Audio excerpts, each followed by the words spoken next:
When two girls disappear into the woods and return 3 days later with no memory of what happened to them, the father of one girl seeks out Chris McNeil, who's been forever altered by what happened to her daughter 50 years ago. Hello. Hi. It's me. I'm back. We're talking about another movie. Talking about Exorcist Believer. So, I just saw it, and I have some stuff to say. Before I saw Exorcist Believer today, I rewatched the original Exorcist because I've only seen it one time in my life when I was very, very young, and it scared the crap out of me. But I rewatched The Exorcist today before I went and saw the new one, just because I wanted to refresh, and I forgot how brilliant that movie is and how smart it is. I'm not I'm not the biggest fan of like religious horror, unless it has something to say, and The Exorcist has something to say. It's complex, and it's very well put together, and it's a very well made film. I mean, it's not just a classic in the horror genre. The Exorcist is a classic, period. Very few things are able to make you feel that tension, that The Exorcist can make you feel and keep you up there for just however long that movie wants you to feel it. When you are watching that movie, when you are watching The Exorcist, that movie has complete and utter control of you the entire time you're watching it. And that's what makes The Exorcist, man. You watch it and you're constantly shocked by what you're seeing. You're shocked that like someone made this and it was in a theater and people watched it. It crosses a line. It crosses so many lines while you're watching it. You feel like you shouldn't be watching what you're watching. The Exorcist tapped into something else, along with a lot of other horror movies that are made in the 70s, Halloween, Alien, etc. I could go on, that just nailed it. And here we are today for The Exorcist Believer, and it really disappoints me to say that this movie is a whole lot of nothing. There's really nothing new to it. It's just weird to me that The Exorcist, it's not a huge franchise like Halloween or Scream, I find it so crazy that The Exorcist is getting the whole requel treatment. And I feel like Blumhouse got a little too cocky with this one.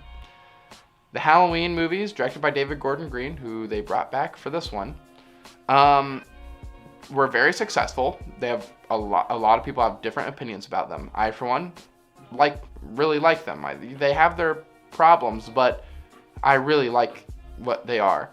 But I feel like Blumhouse just thought they could do the same thing with The Exorcist that they did with those movies. Bring back characters from the original film, and have them encounter the new version of the killer from their movie or the evil from their movie and say some like Marvel superhero lines. But the thing is that does not work with The Exorcist. That works with Halloween. Halloween is a slasher. It's meant to be more of a fun time, but The Exorcist is different. It's different than Halloween. The original Exorcist is also a deep personal drama about a family that's being torn apart by this thing and a priest that's lost his faith. And again, I'm not a big fan of religious horror. It's not really my thing, but The Exorcist, it's a movie. It's about demons and scary horror things that can be fun and scary and give you the little tingle up your spine, but it's also a movie about a family being torn apart, and it's a movie about redemption and recovering what you've lost and figuring out who you are. And The Exorcist Believer just has nothing to say. I'm sorry, I have a puppy and she has a squeak toy. So let's get into The Exorcist Believer. I've ranted a lot. So the first half of this movie, I was liking it. Had this tone. It started off with a whole sequence in Haiti where there's an earthquake and our main characters are in peril, and it was really visceral the way it was shot. And like, that is one thing about this movie that's really nice. It's very well shot. It's David Gordon Green has a great eye. His movies look very good. And that's not what I'm complaining about. The cinematography and the acting were both great. It's mostly the vision. It's the directing and the writing. That's where the problem is for me. The first half of this movie is very well made. I really liked it. I was in it. Granted, it wasn't scaring me as much as The Exorcist, and it didn't like push those boundaries the way that the original Exorcist did, where it just feels wrong.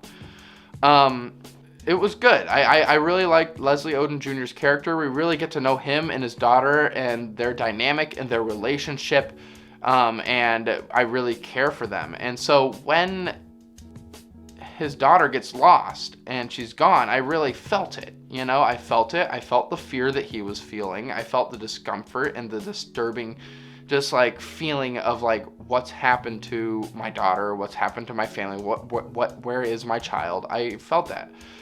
And when they come back and they're acting weird, I really like the stuff that they were doing, aside from a few jump scares I did not like. And that's a problem I had with this movie, was it's not filled with jump scares, but the ones that are in there didn't feel necessary. So yeah, the first half of this movie was really good. It had some really good imagery. They tried to do the thing with subliminal imagery from the original Exorcist, where we got our little flashes of Pazuzu that still haunt my nightmares to this day. First half, all right, I'm down. I'm in it. I'm with you. I'm with you, David. I'm with you, David Gordon Green. I'm with you. I'm here. I'm here for the ride. And then they get into the requel stuff. And it does not work. It does not work. So Chris, right? Yeah, so we get into the requel stuff. And they're like, we gotta go see Chris McNeil, the mother from the original movie. She's played by the same actress. Oh my God. But like, she's barely in the movie, first of all, and it feels like such like the cheapest like studio, like this is what people want to see. Trust me, Halloween made a lot of money, so let's do it again, but with The Exorcist, another very popular horror movie, and it's just not the same, and that's the lesson that I think Blumhouse has to learn from this movie. I don't want to spoil anything, but like what they do with her character here is exactly what you shouldn't do. It felt very like kind of disrespectful to the previous, to the original film. It really did. She's written a book, which is something about the events of the first film. Her daughter won't talk to her, and it's just kind of like, these are things that like I feel like her character would not have done. You know, I don't think she would have ever written a book about like, and I'm sorry, spoiler warning, I'll put one up, like minor spoiler warning, but I really feel like her character wouldn't have written a book and profited off of these traumatic events that her and her daughter have went through. And that decision baffles me. I really don't get it. You could have come up with literally anything else, or they didn't have to be involved in this at all. And you could have pulled them in later if you wanted to, since this is supposed to be a trilogy, right? That would have been cool. Set up new characters, set up a new story, get us invested, make us enjoy it. Set up new characters, new story, get us invested, get us to like that new story, and get us to like those new characters. So when you bring in the stuff from the original movie and you connect it, it hits that much harder, and we're actually excited to see it. You know, we're excited to see the mother, like Chris McNeil and Reagan, Chris and Reagan from the original film. They're back and they're gonna help. But like, first, make us care about what's going on, and that's another problem. So, like I said, this movie has good ideas, bad execution. One of those good ideas is having 2 possessed little girls. I think that's a good idea. You know, that's a good idea. You know, you watch Alien and you're like, man, this movie is great. I wish I had more aliens. Next movie, Aliens, right? The Exorcist, cool. I wish there were more possessed little girls. Next movie, The Exorcists. You know, I don't know. That was so stupid. But I think it's a good idea to have 2 possessed people, 2 people who are possessed. I think that's a good idea for a sequel. It kind of ups the ante. It makes it a little bit bigger. But where this movie fails at its execution in that, for me, it might not for other people, I don't know, But for me, everybody has their own opinion, and that's fine. I don't care. If you like this movie, that's awesome, and I'm really happy. You know, and I liked a good portion of it. I can see why you liked it, but this is why I didn't. So yeah, 2 possessed little girls. But so we really get to know Leslie Odom Jr.'s characters, and notice how I'm not saying the character's name because I don't remember it.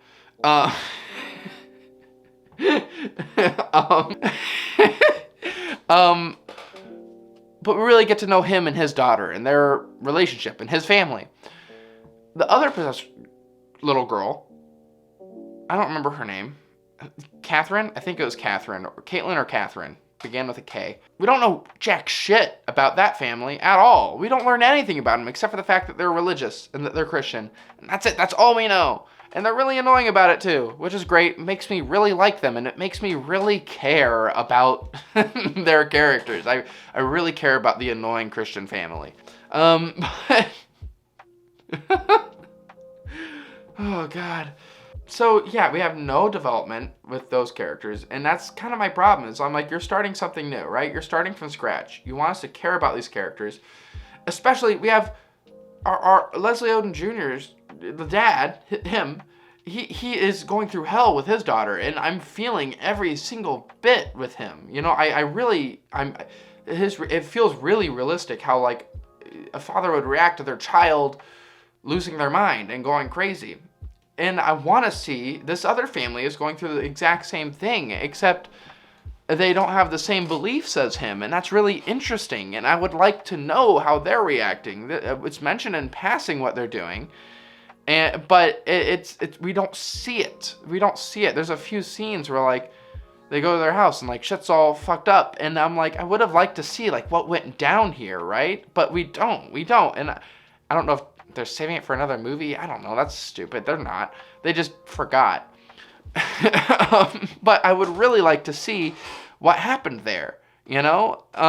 So yeah, but we're here with the legacy characters. Chris McNeil, the mom from the original. We're here. She's here for like 10 minutes, and that's it. And it just feels like the most like corporate, like, we know what we're doing. We know what people like. We know what makes money. Put this in your movie. And I get it. Listen, I get it. One of the most original movies just came out, The Creator, and that movie has stuff that's derivative of other movies, and that's really the only way you can make something original now, is comparing it to things that make money, because studios only want to make movies that can be compared to movies that made money, or are directly connected to movies that made money, which is why this movie has so many problems, is because of that. This movie was not allowed to be its own thing. It had to be connected, and like, that's okay. It can still be The Exorcist. It can still be connected, but like all of this like legacy character bullshit is just really annoying. It's getting on my nerves because they're treating it like Halloween. You know, the mom, Chris McNeil, strolls up, you know, to the, you know, and when she gets introduced, she comes up to like the Exorcist, the Exorcist, the possessed girl, and she's all like saying like stuff that would be like said in like a Marvel movie, you know, where it's like, hello, we've met before, you know, like shit like that. And you're like, what are we doing? This used to be a really serious drama, and now it's just like this cash grab Marvel Cinematic Universe, disgusting legacy sequel, whatever the fuck is happening. I'm getting heated. I've noticed.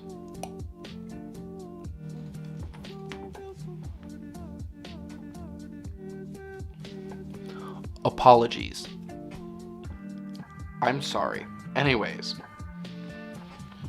we get to the third act, and I'm already really disappointed because the first half was so strong. So we're at the end of this movie.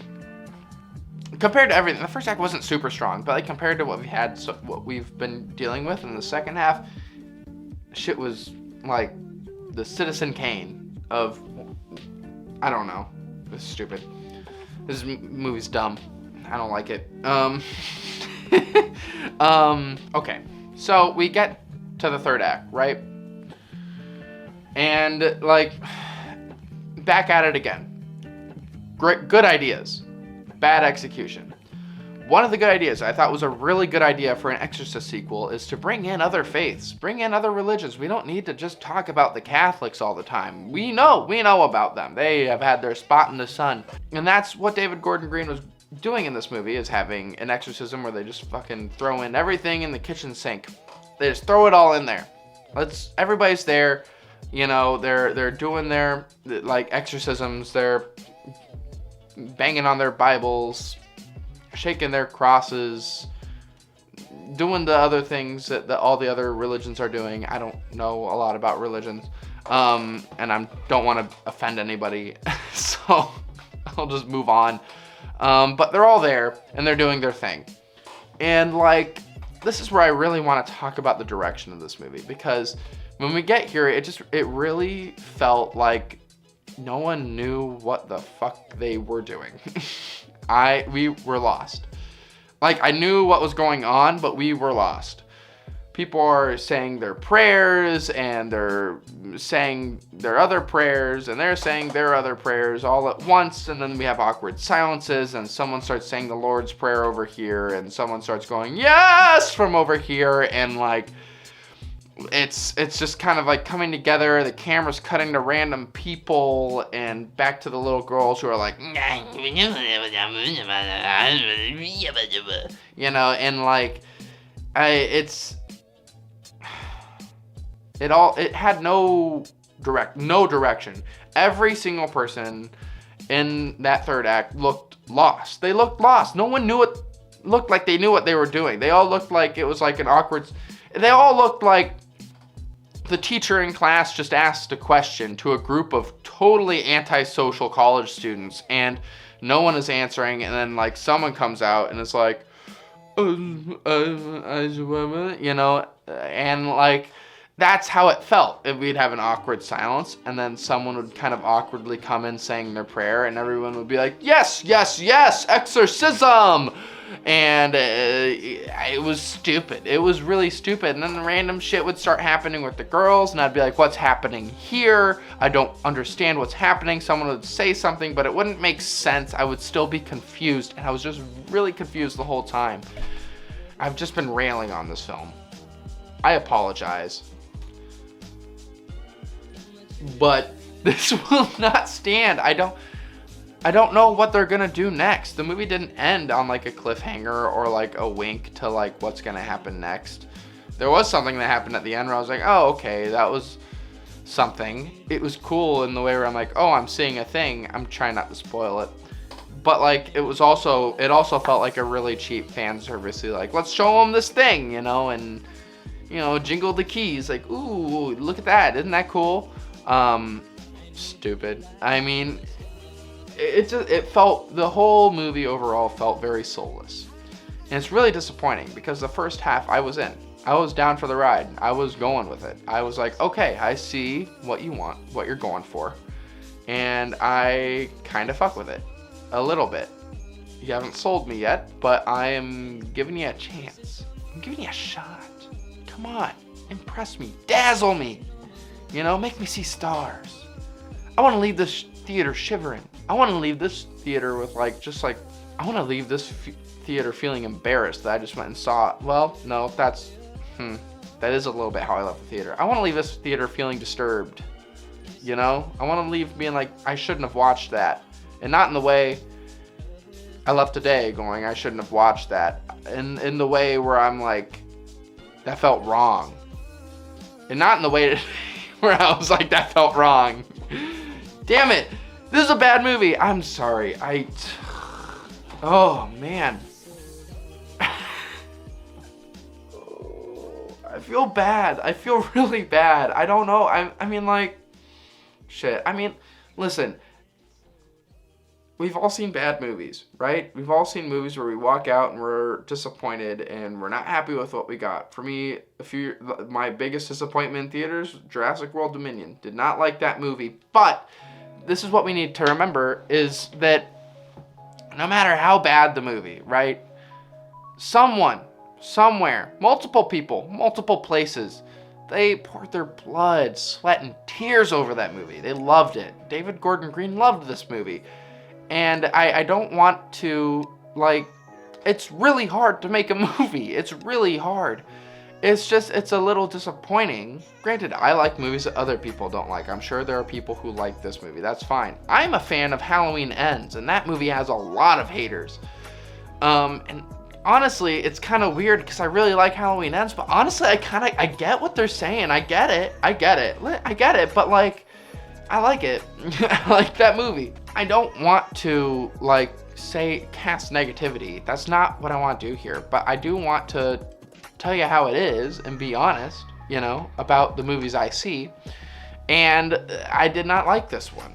Thanks for watching. Sorry for the rant today. I really appreciate you watching my videos. It means the world to me. If you like what I do here, if you like this video, feel free to check out my other videos. They're on my channel. You can click on my channel and check them all out. Feel free to subscribe, stick around for a while, give this video a thumbs up if you liked it, and thanks for watching. I hope to see you soon. See ya.